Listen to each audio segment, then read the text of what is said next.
আসসালামু আলাইকুম। এই যে আমাদের এই বাগানে একটা আনার গাছের আপনাদেরকে একটা হিসাব দেওয়ার জন্য ভিডিও করছি। এই গাছে দেখেন যে আসলে কতগুলা আনার আসছে।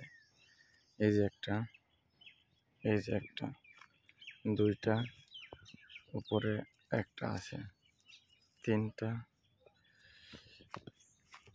নিচে দুইটা, পাঁচটা, উপরে একটা, ছয়টা, সাতটা, আটটা, নয়টা, 10টা। এখানে আরেকটা আছে, 11, 12, 13, 14, 15। মোটামুটি দেখা যাচ্ছে 20টা এখন পর্যন্ত আছে আর কি। তো এই তো আনার আসা কেবল শুরু হইলো। এখন মনে করেন যে প্রত্যেকটায় যে ফুল আছে আবার দেখা যাচ্ছে 20টা 30টা টিকবে এমনভাবে। আর এগুলো তো 12 মাস ফুল আসে, এখন থেকে 12 মাসই থাকবে আর কি। আর চালানেই 15-20টা বেদেনা চলে আসে। এই করে আসলে আমার হিসাবে তো 50-60-এর উপরে 100-150 এবার থাকবে। যেই গাছগুলোতে আসলে বড় বড় বেদেনা আছে সেই গাছগুলোতে খুব একটা চালান আসে নাই। এগুলোর কোয়ালিটি অনেক ভালো।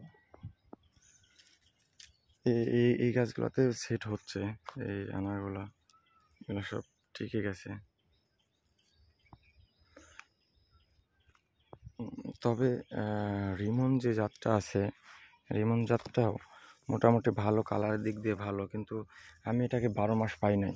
12 মাস না পাওয়ার কারণে আমি এই রিমনটা বেশি করি নাই। 12 মাস ফুল আসে কিন্তু 12 মাস টিকতেছে না। এখন দেখা যাক সামনে নেক্সট টাইমে হয় কিনা, আল্লাহ ভরসা। তবে আনার এখন ছোট ছোট কিছু কোয়ালিটি টিকছে। প্রত্যেকটা গাছে 5টা 7টা 10টা আছে। শুরু হয়ে গেছে ইনশাল্লাহ। এখন ডিসেম্বর পর্যন্ত ফুল ফল আর সবসময় থাকবে। 20টা 30টা 50টা গাছে সবসময় থাকবে আর কি, ডিসেম্বর পর্যন্ত।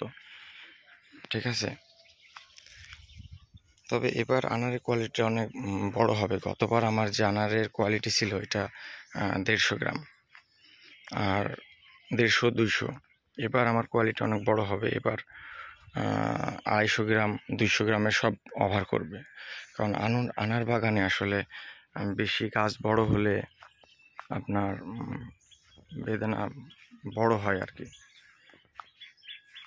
এই গাছগুলোর বয়স বেশি হয় না, ফুল ফলে একবারে ফুল হয়ে আছে, ফুল দেওয়ার জন্য